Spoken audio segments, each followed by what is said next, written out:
Hi, everybody. I'm Bill Burns. Yeah, Nancy Burns here. And we're from Future Theater. And you know what we like to listen to? Bang. Radio on Sunday nights at 9 p.m. At 9 p.m.? What Eastern. network? Oh, the best network on the whole entire internet. Inception Radio Network. You're locked into Inception Radio Network, Superior, Wisconsin.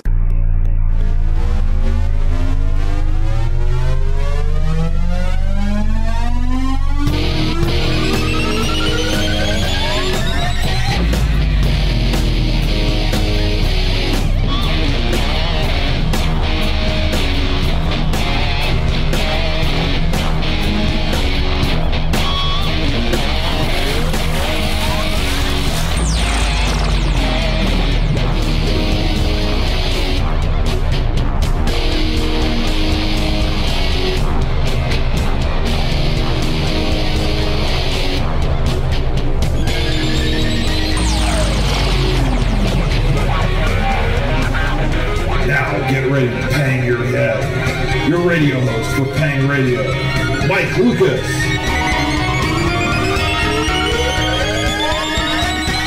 Welcome, Planet Earth to Pang Radio. Tonight is Sunday, January 11th, 2015. Welcome to the show tonight.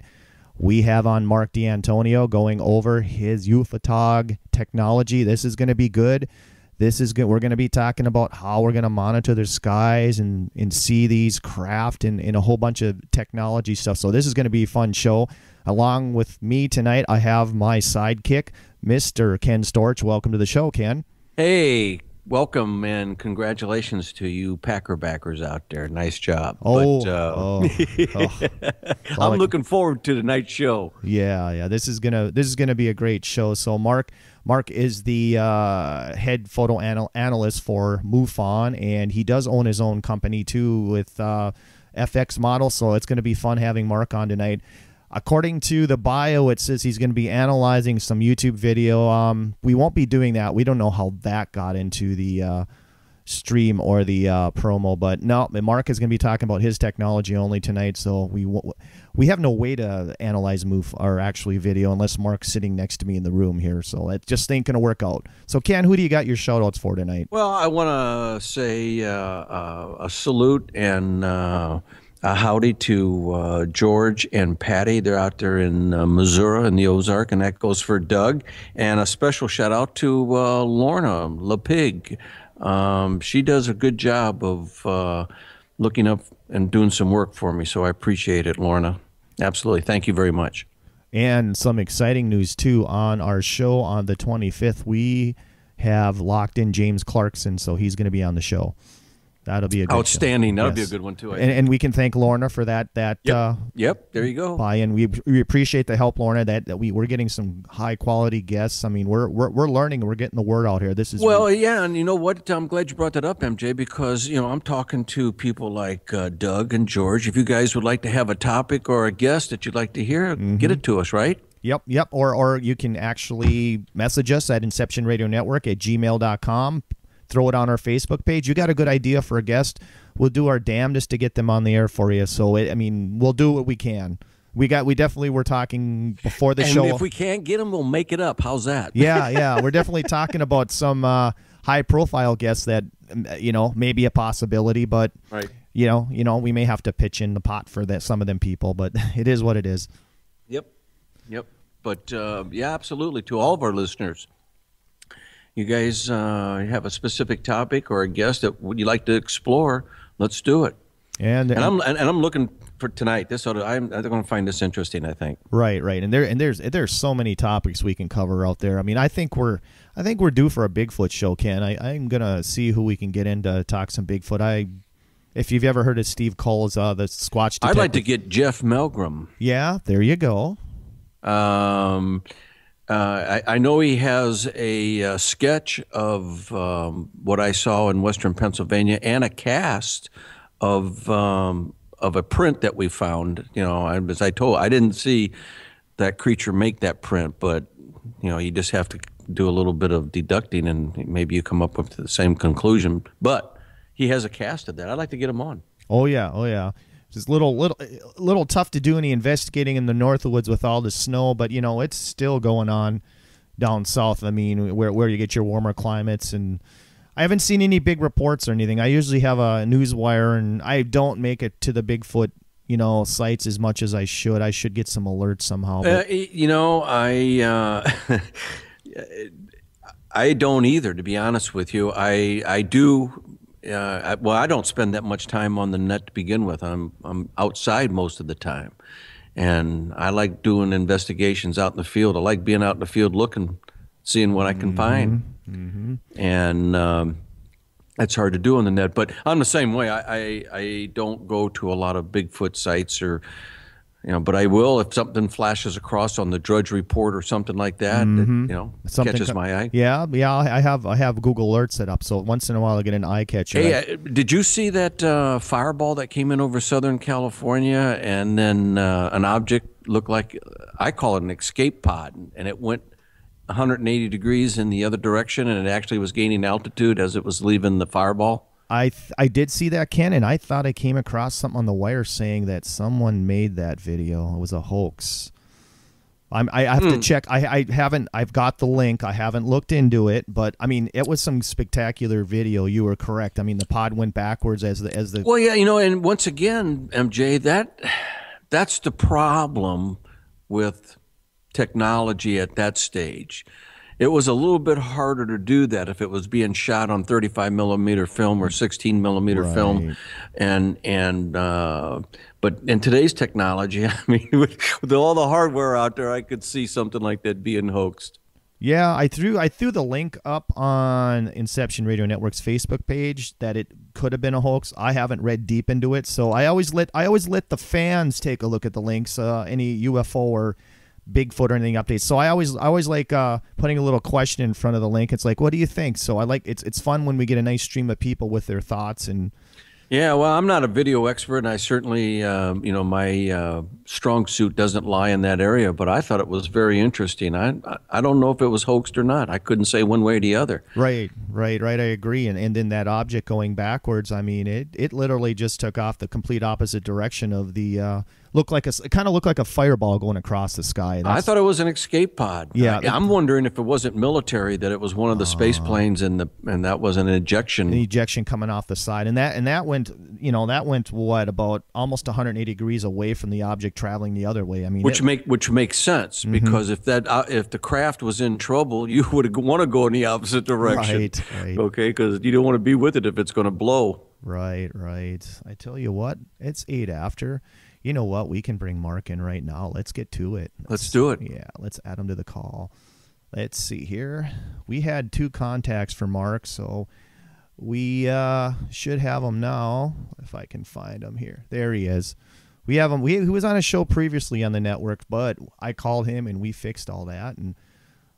And Mark will be with us in a second here. So we're going to talk about UFO tonight and Mark's technology on tracking spaceships over the skies of the Earth. Well, welcome back, Mark. This is part 2, and this is your show talking about your technology. It's glad to have you back. Hey, great to be here. Thank you so much for having me back on. How are you guys doing? Well, I'm doing good on my end because my football team won, but Ken's team kind of laid an egg today. Oh, yeah, My Little Ponies, they played instead of the Denver Broncos. So yeah, the Colts, right? yeah, the Colts put a hurting on them, and good for the Colts. But hey, Mark, thanks for coming on. I'm looking forward to tonight.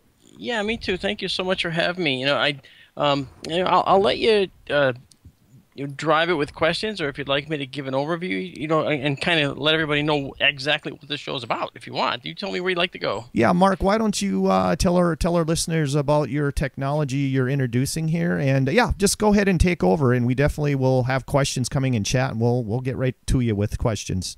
Okay, because I'll probably want to ask you things too along the way. Yeah. But basically, in the UFO arena, we have a problem, and that is that we have people that have cell phones, we have people that have cameras of all kinds, and the problem is, and it's been throughout the history of UFO sightings, we only see a very few good photos or good videos. So, unfortunately, we never get to see anything that we can truly say is a definitive unidentified flying object.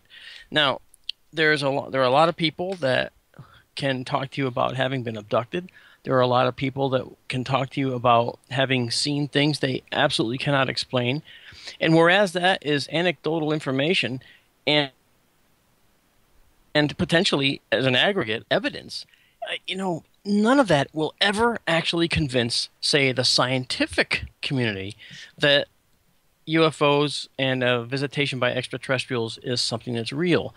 And the reason, of course, is because you just don't have that hands-on proof. You don't have reproducible results. You don't have corroboration of the data. In other words, you don't have, 5 people taking 5 different photos of the same UFO hovering over someone's house or whatever it may be. You just don't have that.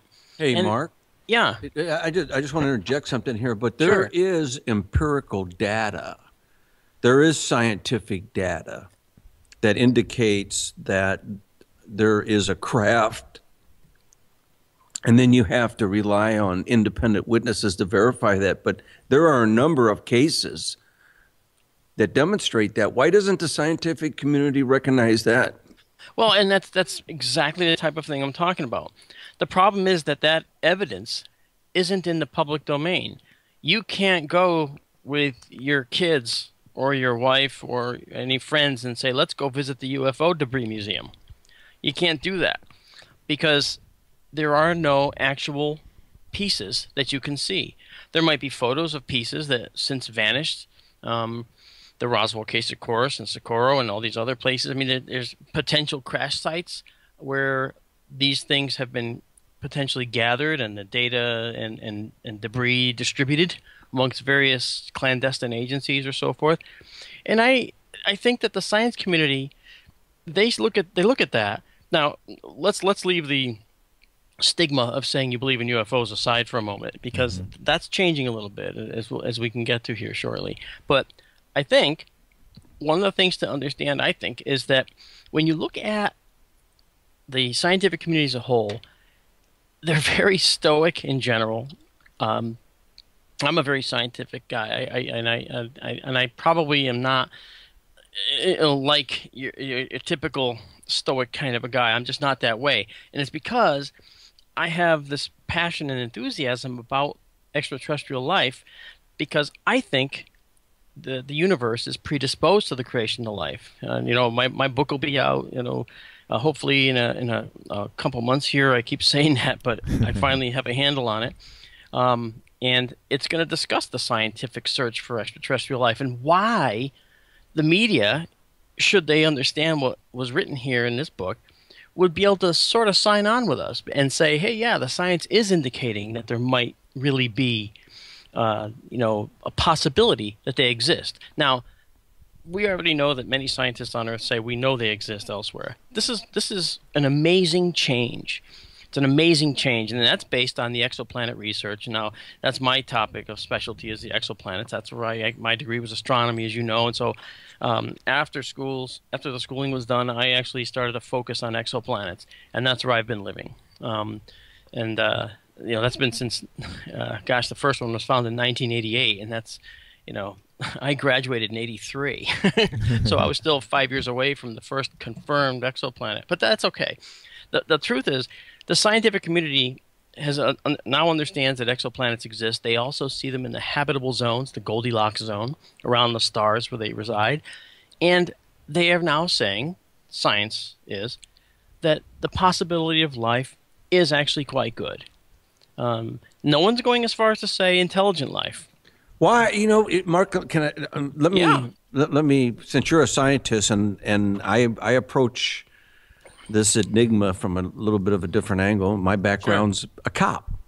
And and I'm a simple cop, and if it walks like a duck and quacks like a duck, then damn it, I'm pretty sure it's got to be a duck. Right, but you can speak to evidence, and that's that's where you're going, right? Yeah, exactly. And so, and I'm going to pose this question to you because you are a scientist. All right, my level of proof is, first off, reasonable suspicion. I have reasonable suspicion that ET is not only out there, but ET's coming here.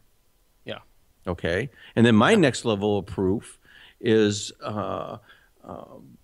takes it up to another level, and that is probable cause. I have probable cause to believe that MJ is a hybrid. Okay. And then my next level, is proof beyond a reasonable doubt. So if I were, as a investigator, were to bring to you the scientific community, I can bring it to proof beyond a reasonable doubt, and I can prove that. And I've ran into this before because I've been told, well, science, their level of standard and provability is higher, and I get that. But wouldn't that trigger the curiosity of the scientific community that if you were to bring them proof beyond a reasonable doubt, that they would not go and try and seek that higher level to prove or disprove? Science moves at the speed of the slowest ship in the convoy, and Man, that. You're right. Yeah, you're right. Now, let me explain, and let me pose it to you this way with another question, okay? How do you know that the scientific research programs looking for exoplanets didn't start precisely because scientists were also saying, I really want to know whether there's life out there, but to establish that, we first have to look for the worlds they may live on. And we know that we can get a handle on that now. And I think that's where we're going. And I really believe, and I'm writing a blog post now because I'm also writing from the science desk of a very well-known place that hasn't been published yet, so I'm not going to say anything until it actually is. But the Star Trek Federation of the Planets is science fiction. But we're kind of moving in that direction, aren't we? In a sense, because we are looking for habitable worlds where life, sort of like us, carbon-based life that requires the not-so-hot, not-so-cold location to survive. The Goldilocks. Right, exactly. And we're looking for alien life. We are looking for planets. But what's the purpose of the search? The purpose of the search is to find another planet like Earth where, and you finish the sentence.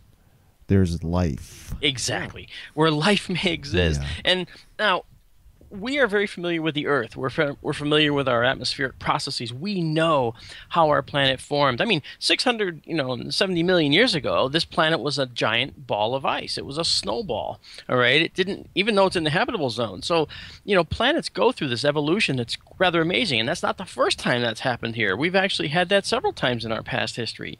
We've had life nearly wiped out 4 or 5 times in our history. Yet here we are. Now, had those extinction events not occurred, the likelihood that we would be here bipedal with 2 eyes at this exact separation with hands with 5 fingers might be changed. And it doesn't mean that we would be intelligent. See, I tell people intelligence isn't a destination, it's a path, a potential path. Now, the most successful creature on Earth, and this is not a sidetrack, this does relate to what we're talking about. The most successful creature on Earth that's been around for the longest, do you know what it is? I guarantee you're going to answer the wrong one, but go ahead. Take a stab at it. Amoeba. Okay, that's your thought?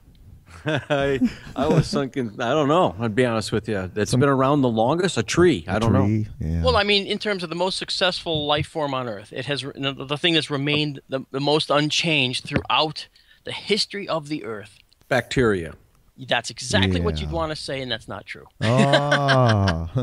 It's a trick question. The answer is, you ready for this? The most successful creature beyond single cell is the earthworm. Now, the earthworm has been unchanged for almost 700 million years, basically, in terms of our history. If you look through the not just the fossil record, but if you look genetically, okay, the earthworm has remained relatively unchanged. However, it never developed intelligence, did it? No. See, it wasn't selected naturally for intelligence for reasons that I can't answer because I can't speak to the conditions all along the way. But the earthworm is one of the most successful creatures, the most. Well, and let me ask you something. Then what happened to evolution? It hasn't evolved. In some cases, there are animals that we now see in the present day that have remained relatively unchanged. But it's kind of like a politician. Yeah, they always seem to be the same. They're always the same, aren't they? They're unevolved, right?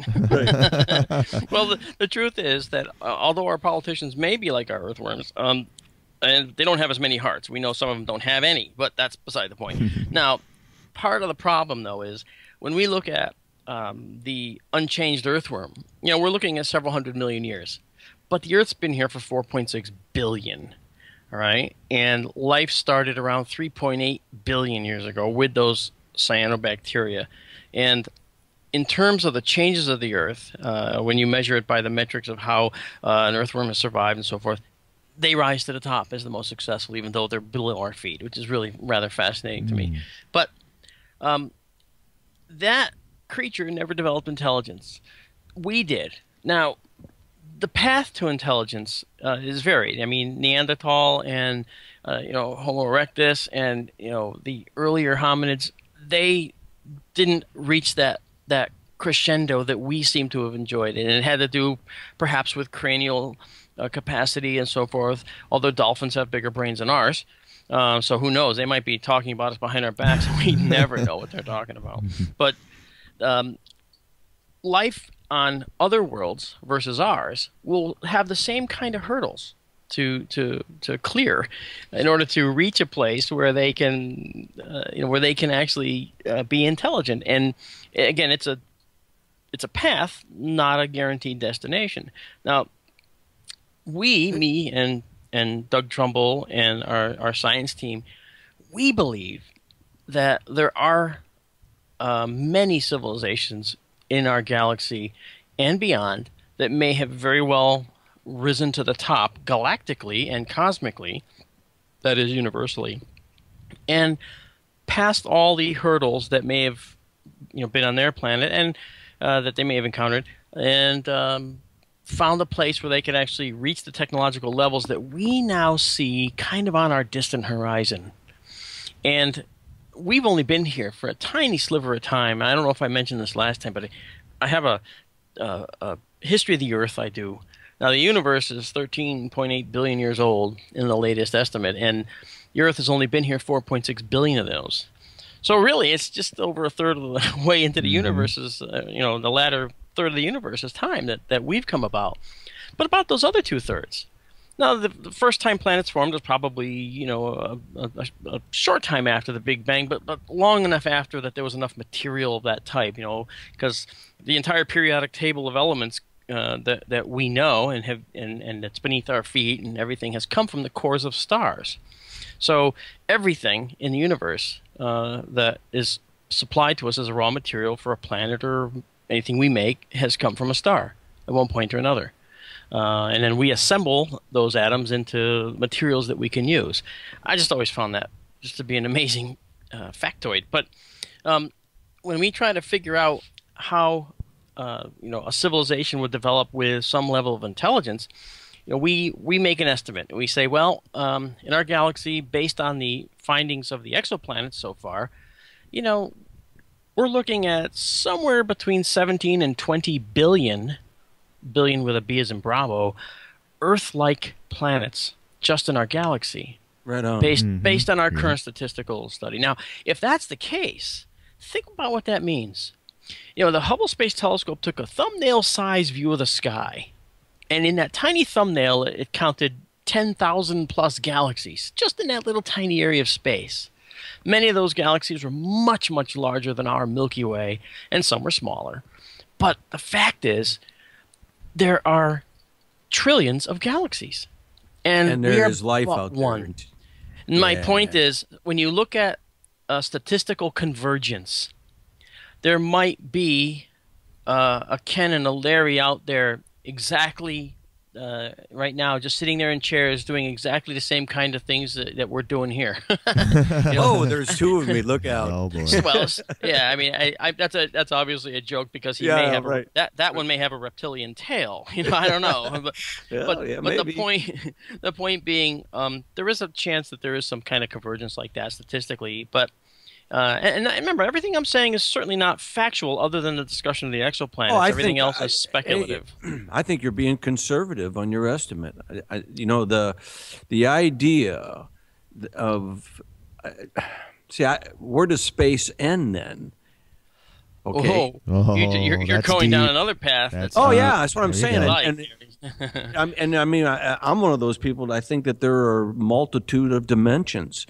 I think that we're living in one of them in this solar system, but I think there's probably a multitude of dimensions. And my point, Mark, is that you were talking about life and everything. Well, a civilization that just got 1,000-year jump on us in terms of discovering and finding out who and what they are, and now they are 1,000 years down the road from where we are today.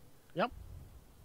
I feel much less 100,000. Yeah, and I was alluding to this little demo I do when I do a talk, and it is that I have the history of the Earth on what I call a very sensitive instrument, and I actually go into the audience and I do it with them. And this very sensitive instrument, I pull out of the bag, and people like snicker because it's a roll of toilet paper.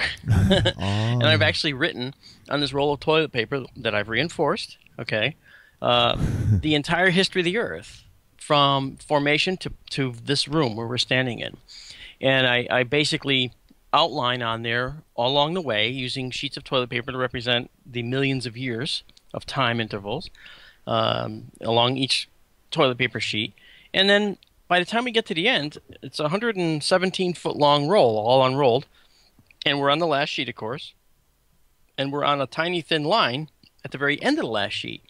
But that tiny line is 0.01 millimeter in thickness. And that's from the time of ancient Sumer, 5,000 to 6,000 years ago, to present day. Wow.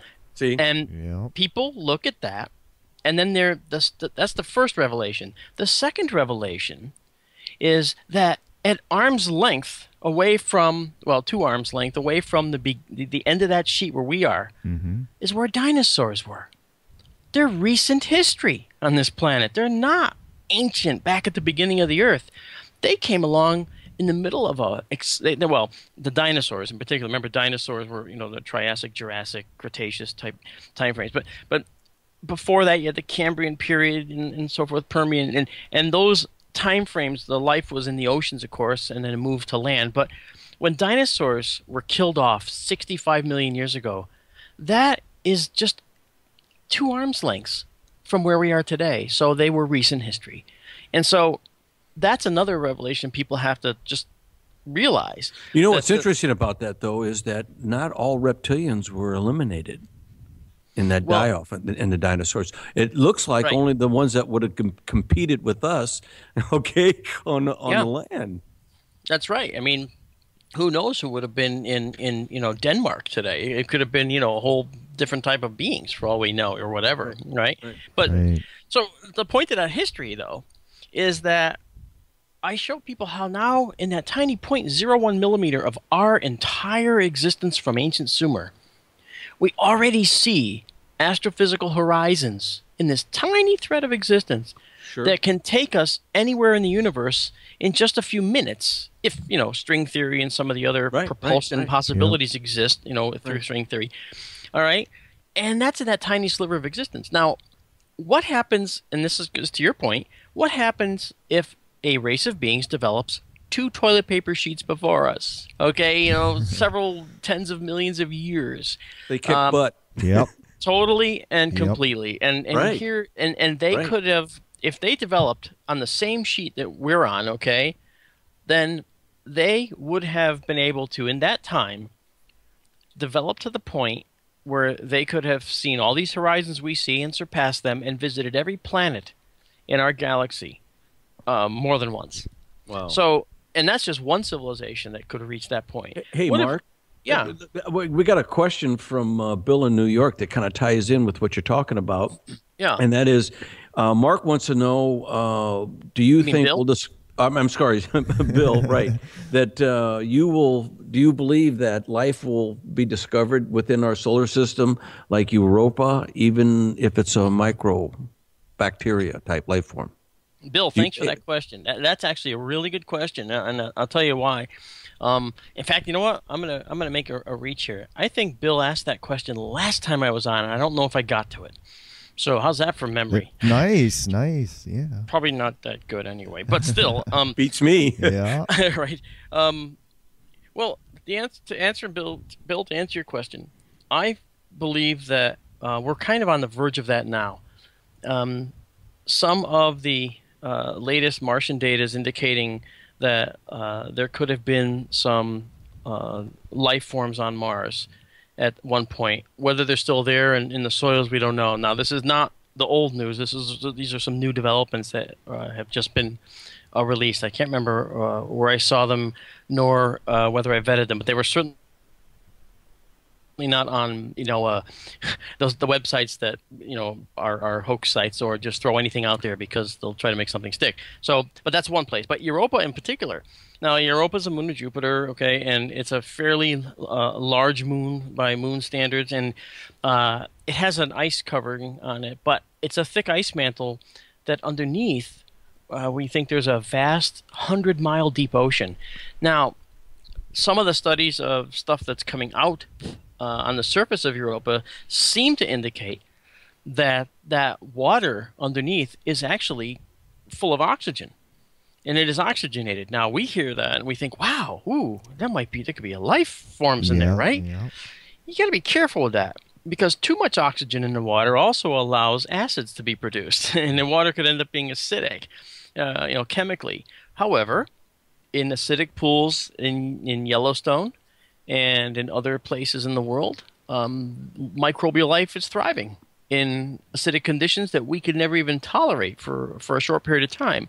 So do I think it can happen? Yes, Bill, I do. I believe that we could find microbial life right here in our solar system, and I think we may. There's more space probes that are going to be sent out. Mark, I think that meteorite that they found in Antarctica, when they cut it open and found those fossilized forms, I think those came from outer space. I think that shows that life is spores, if you will, are out there. That's my opinion. I mean, you don't hear a whole lot more about that either, do you? Yeah, no, it's called panspermia, and the idea that life reached our planet from outside of the planet, from some external means, is not at all a unthinkable process. We already know that meteors and asteroids can deliver amino acids to our Earth. The Murchison meteorite had this huge amount of amino acids in it. Not contamination from the Earth. Hey, Mark. It brought them to the Earth. Hey, Mark. Hey, guys. Go ahead. I'm sorry. Yeah, guys, we're going to take our first break. You're listening to Paying Radio. There you go, Ken. You're listening to Paying Radio on the Inception Radio Network. Tonight we have Marc D'Antonio, and we are talking about exoplanets and UFO talk. So we'll be right back, folks. Hang in there.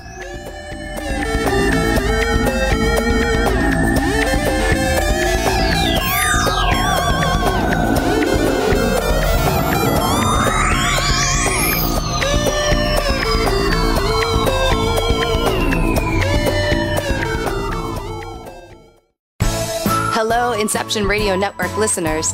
This is Amanda. Remember, you can take your Inception Radio shows on the go. Just download the Inception Radio Network app for your iPhone, iPad, or Android smartphones and access live shows, past shows, guest lineups, and much more. Just visit the iTunes Store or the Google Play Marketplace and download it today for free. Hello, everyone. Lorian Fenton here, host of the California MUFON radio show, asking if you'd like special access to exclusive and amazing information about UFOs, the paranormal, and all things unexplained. If you're nodding yes, then join IRN's Insider Club. As an Insider Club member, you'll get an all-access pass to premier Inception Radio Network content for only $4.99 a month. This includes live UFO and paranormal conferences, live streaming UFO skywatches, exclusive IRN radio and TV productions, and of course, Paying Radio with MJ and Ken Storch. So don't wait any longer. Visit InceptionRadioNetwork.com and click on Member Login to join IRN's Insider Club and get your VIP access today. Howdy, this is Joe Mars. I'm inviting you to tune in to Epic Voyages, 8 p.m. Central, 9 p.m. Eastern, Monday nights, right here on Inception Radio Network. To find out more about Epic and how you can become a member, visit epicvoyagers.com. That's EPICVOYAGERS.com.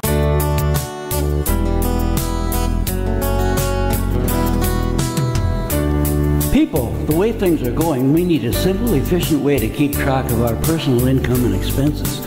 Make the discovery. My Home Accounting is your easy-to-use and learn bookkeeping program. It works with Windows XP, Windows 7 or 8 on your desktop or laptop. Download your no-risk trial copy today from our website at www.myhomeaccounting.ca. And remember, 100% of all sales revenue goes to the Canadian National Institute for the Blind, a registered charity. Again, our website is www.myhomeaccounting.ca.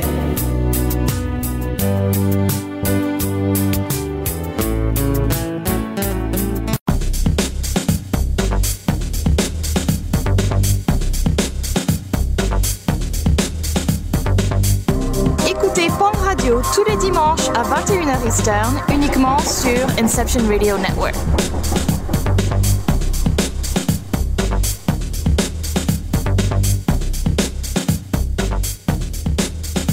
You're locked into Inception Radio Network, Superior, Wisconsin. Welcome back to Bang Radio. Tonight we got on Marc D'Antonio. We're going to talk about his UFO technology. One reminder, listeners, that on January 23rd and 24th, we will be broadcasting live the Del Rio UFO Festival on IRN Plus channel, so be sure you tune in all weekend on your apps out there, on your iPhones and Androids, and listen to a great festival put on by Noe Torres. He's good stuff, so be sure you listen to that.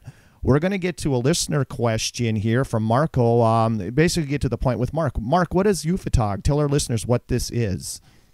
Excellent. Just to recap, we were talking about how an alien race might have advanced technology.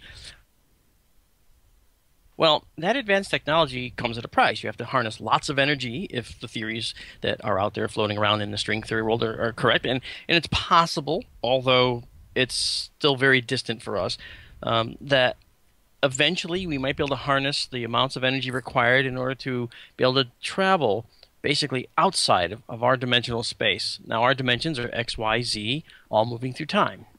All right, but there are more dimensions than that, and we're limited to those 4 here. So when we go to Alpha Centauri, the nearest star system, which is 4 light years away, at the fastest speed we can go, it's still going to take us 16 to 17,000 years. Now, if string theory propulsion prospects are true, then we might be able to get there in a few minutes by punching out of our 4-dimensional space, traveling in a different dimensional space, and punching back in anywhere else in the universe we want to go. This is far distant future. More closely, a closer technology that might be available is something that Miguel Alcubierre called the warp drive, in deference to Gene Roddenberry, and that is a ship that would be able to get to Alpha Centauri, which is 4 light years away again, in approximately a week to 2 weeks if you take it easy.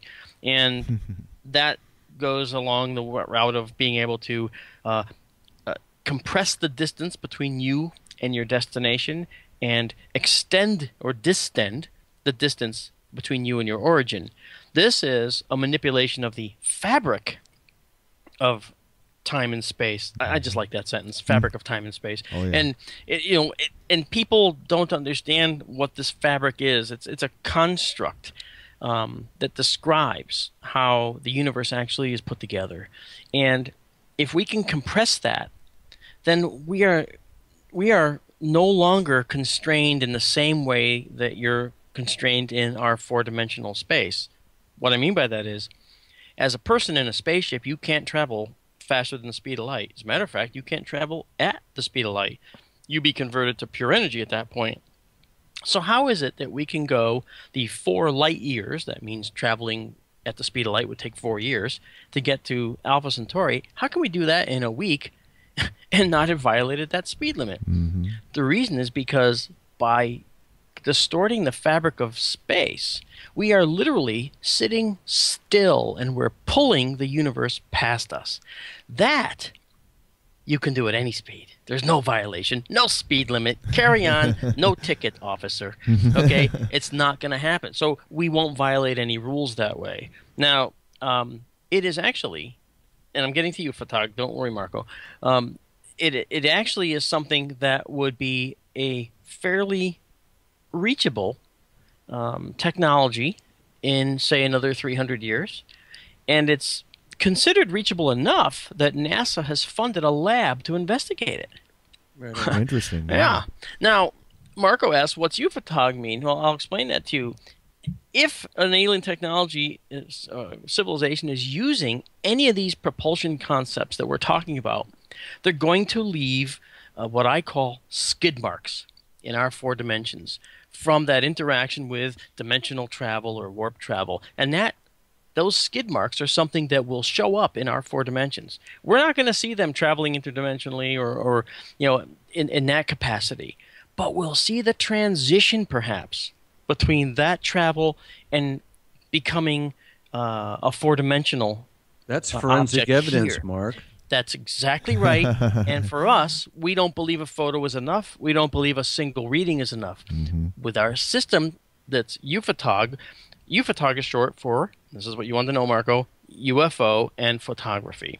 Now, that's sort of, it was created by Douglas Trumbull, very dear friend of mine. He created the first one, and it was a Humvee vehicle with a hydraulic doors on the top that would open, and this gigantic theodolite would raise up on a hydraulic lift with 4 or 5 telescopes and night vision and gamma ray detector on it, and it would look at the sky and try and seek stuff that didn't belong. Hell, I'm surprised Homeland Security didn't show up when he displayed that. Oh, yeah. Now, who says they didn't? Now, the fact is, I said to Doug, when I started working with Doug around 5 years ago now, I guess, 4 or 5 years ago, and I looked at that system and I said, this is the most profoundly interesting system I've ever seen. This is heading down the path of finding the real answers. And Doug, who's a good friend of Jacques Vallée, all right, said, I agree. But, it's just one vehicle. It's hugely expensive. No one wants to pay to have a fleet of these made. And I said, well, then let's not do it. Let's make them small.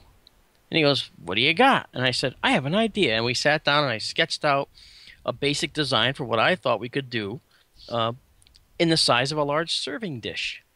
And it would require multiple cameras, some radiation detectors, and communication systems.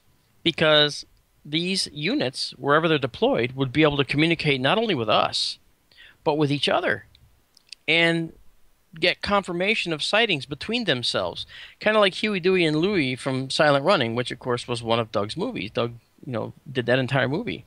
And we might actually, I haven't told Doug this yet, but we might actually call the units Huey, Dewey, and Louie, just, as a deference to the movie.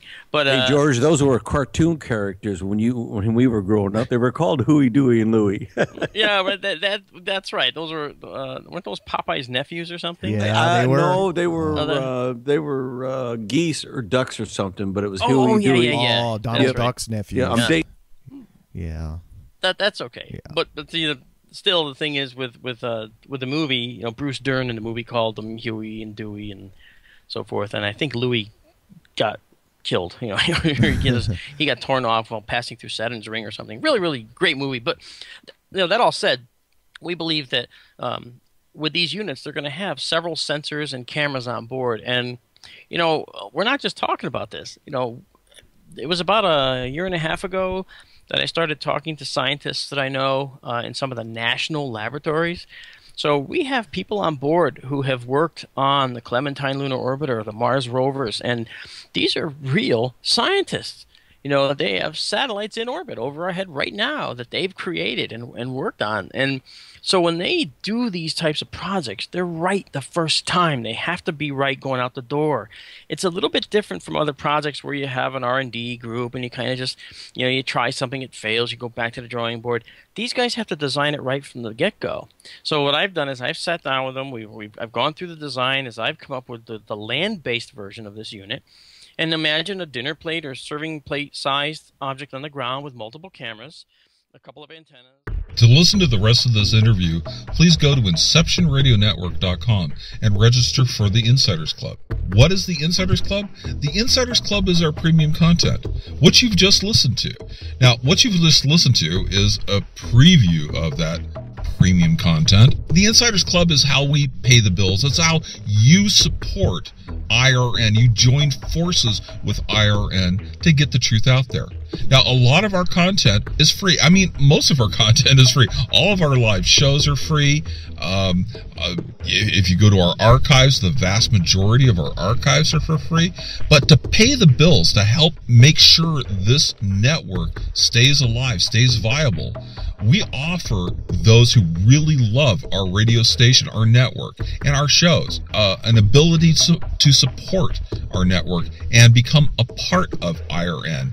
Actually join forces in helping us get the truth out there. Now, how do you do this again? You go to inceptionradionetwork.com and you subscribe for the Insiders Club, and you'll have access to all of our archives, including this show, the rest of the show. A faster way of getting there, go to the description below this video and click on the link.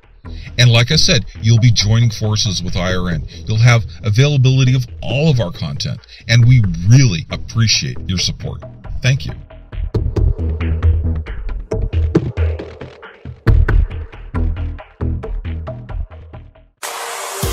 Hello, everyone. Lorian Fenton here, host of the California MUFON radio show, asking if you'd like special access to exclusive and amazing information about UFOs, the paranormal, and all things unexplained. If you're nodding yes, then join IRN's Insider Club. As an Insider Club member, you'll get an all-access pass to premier Inception Radio Network content for only $4.99 a month. This includes live UFO and paranormal conferences, live streaming UFO skywatches, exclusive IRN radio and TV productions, and of course, paying radio with MJ and Ken Storch. So don't wait any longer. Visit inceptionradionetwork.com and click on Member Login to join IRN's Insider Club and get your VIP access today. To listen to the rest of this interview, please go to inceptionradionetwork.com and register for the Insiders Club. What is the Insiders Club? The Insiders Club is our premium content, what you've just listened to. Now, what you've just listened to is a preview of that premium content. The Insiders Club is how we pay the bills. It's how you support IRN. You join forces with IRN to get the truth out there. Now, a lot of our content is free. I mean, most of our content is free. All of our live shows are free. If you go to our archives, the vast majority of our archives are for free. But to pay the bills, to help make sure this network stays alive, stays viable, we offer those who really love our radio station, our network, and our shows, an ability to support our network and become a part of IRN. Actually join forces in helping us get the truth out there. Now, how do you do this again? You go to inceptionradionetwork.com and you subscribe for the Insiders Club, and you'll have access to all of our archives, including this show, the rest of the show. A faster way of getting there, go to the description below this video and click on the link. And like I said, you'll be joining forces with IRN. You'll have availability of all of our content, and we really appreciate your support. Thank you.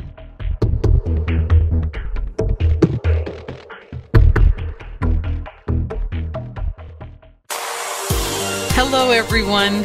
Lorian Fenton here, host of the California MUFON radio show, asking if you'd like special access to exclusive and amazing information about UFOs, the paranormal, and all things unexplained. If you're nodding yes, then join IRN's Insider Club. As an Insider Club member, you'll get an all-access pass to premier Inception Radio Network content for only $4.99 a month. This includes live UFO and paranormal conferences, live streaming UFO sky watches, exclusive IRN radio and TV productions, and of course, paying radio with MJ and Ken Storch. So don't wait any longer. Visit InceptionRadioNetwork.com and click on Member Login to join IRN's Insider Club and get your VIP access today. To listen to the rest of this interview, please go to InceptionRadioNetwork.com and register for the Insiders Club. What is the Insiders Club? The Insiders Club is our premium content, what you've just listened to. Now, what you've just listened to is a preview of that premium content. The Insiders Club is how we pay the bills. It's how you support IRN. You join forces with IRN to get the truth out there. Now, a lot of our content is free. I mean, most of our content is free. All of our live shows are free. If you go to our archives, the vast majority of our archives are for free. But to pay the bills, to help make sure this network stays alive, stays viable, we offer those who really love our radio station, our network, and our shows an ability to support our network and become a part of IRN. Actually join forces in helping us get the truth out there. Now, how do you do this again? You go to InceptionRadioNetwork.com and you subscribe for the Insiders Club, and you'll have access to all of our archives, including this show, the rest of the show. A faster way of getting there, go to the description below this video and click on the link. And like I said, you'll be joining forces with IRN. You'll have availability of all of our content, and we really appreciate your support. Thank you.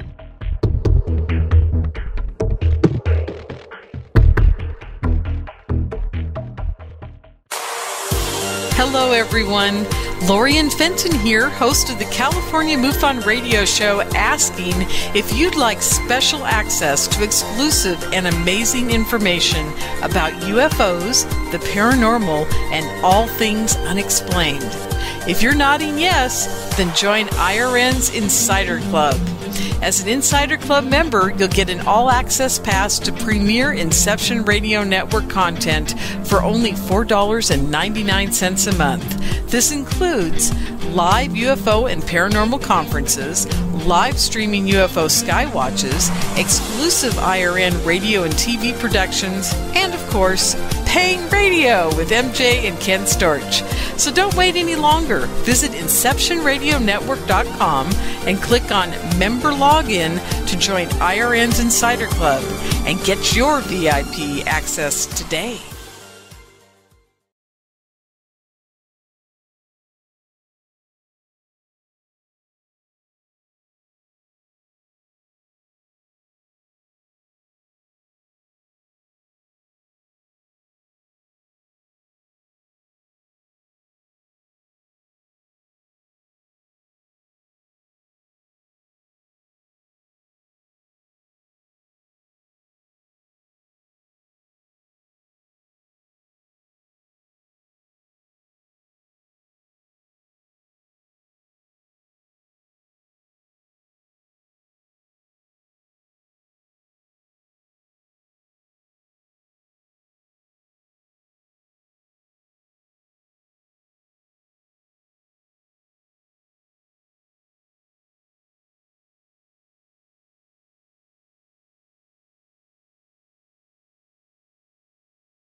Hi, everybody. I'm Bill Burns. Yeah, Nancy Burns here. And we're from Future Theater. And you know what we like to listen to? Bang. Radio on Sunday nights